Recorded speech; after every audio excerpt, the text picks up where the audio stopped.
world's major issues is world starvation. Since the beginning of time, people have been wanting to resolve the issue. Because when you see a child starving and malnutrition, you want to help. You want to stop that from ever happening again. Some people's answers to this conundrum would be genetically modified organisms, or commonly known as GMOs. When genetically modified organisms first became available to the public, they were used in developing countries. But now, as seen on this graph right here, U.S. is the #1 producer of genetically modified foods, which is unrealistic to that goal because the United States has the least amount of starvation in the world. Now that we see that, and I just want to bring your attention to the second graph real quick. These are the 4 major groups that are being produced. And now sugar beets is a recent one that's added to this. But 60% of all of our soy is genetically modified. 19% of our corn is genetically modified, and that number is massively increased. And cotton and canola are the other 2. Now sugar beets have a goal.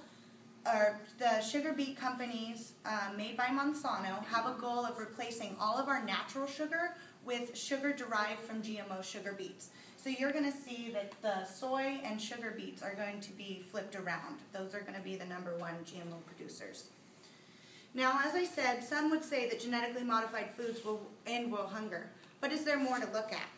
I've examined research and become incredibly knowledgeable on the subject of GMOs and want to urge you all to stop buying and purchasing genetically modified products.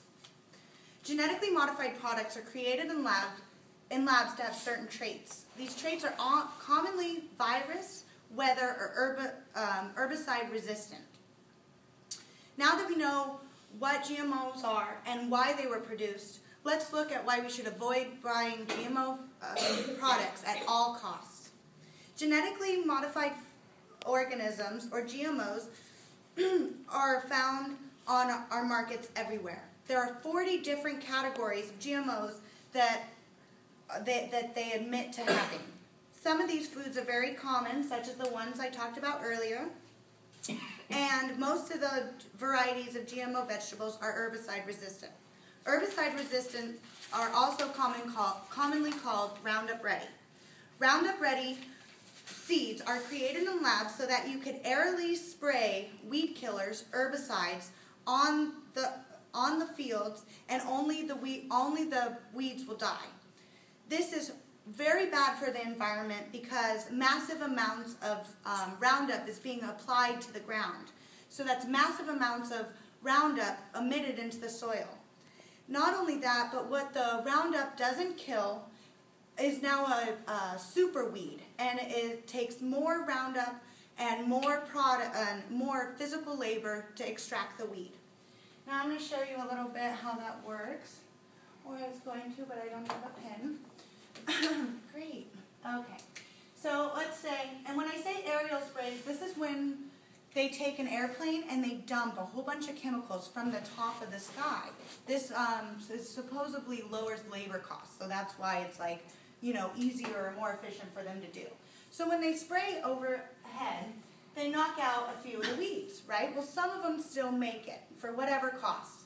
Well, now these weeds that are left are mutated to be Roundup resistant, or they won't die with Roundup.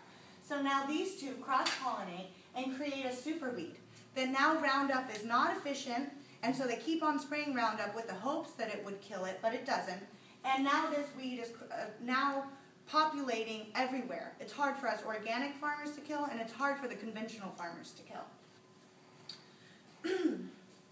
Now, I want to note real quick, too, that Roundup is not only for commercial agriculture.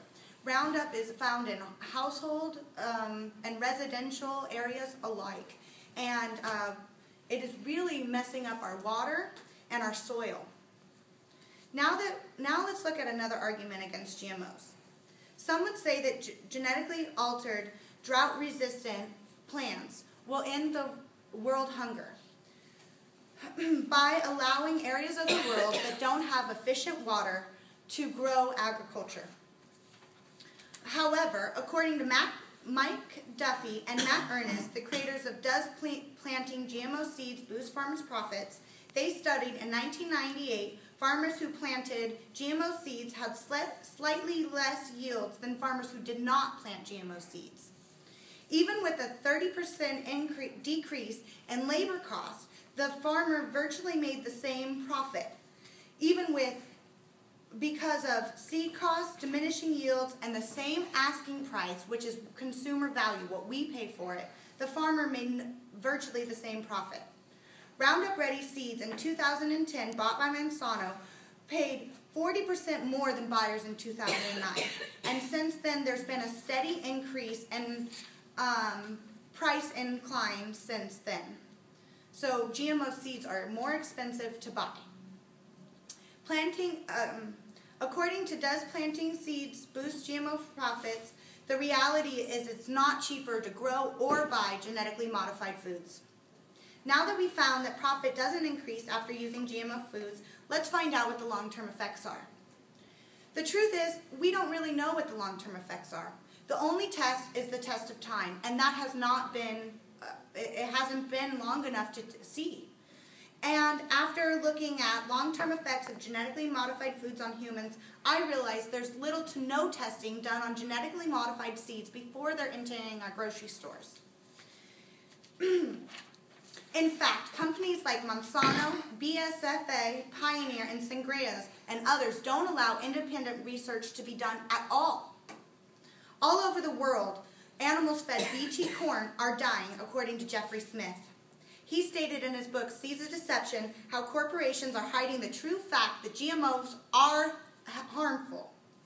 So I ask you, use your rational brain. If animals are dying from BT corn, what are the implements on the humans? And why do we think that independent testing should not be done on these foods before we eat them?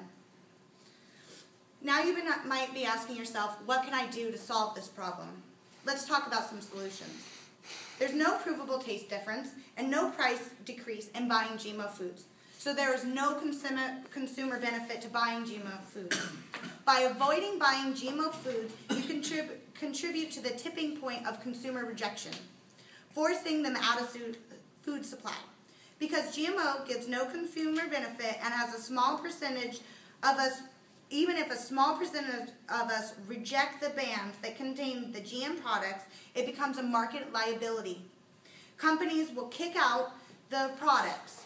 In Europe, for example, in 1998, just after a high-profile GMO scandal, the papers alerted citizens of the potential dangers, and it was removed from the markets. So it's been proven that if you stop buying them, the companies will stop making them. There's no need to make it. If there's no supply, there's no demand. Or no demand, there's no supply. Now, this has been also implemented in the United States with RTBS. As soon as people stop buying the milk that contained this GM growth hormone, that is a genetically modified growth hormone, people said, I don't want that. They took it out of all of our major dairy industries. You can't even find milk these days that has that hormone implemented in it. Even companies like Walmart, Starbucks, Dannon, Yoplait, they all took it out. And we all know those are not angel corporations. So the first step I'm urging you guys all to take is to stop buying and eating genetically modified foods. Start supporting restaurants and that support consumer-friendly products, aka GMO-free products. Now, when I was talking about the tipping point previously, I wanted to let you know that after researching the Seeds of Deception, it's only 15% of us have to stop buying this before it becomes a market liability and they take it off the market.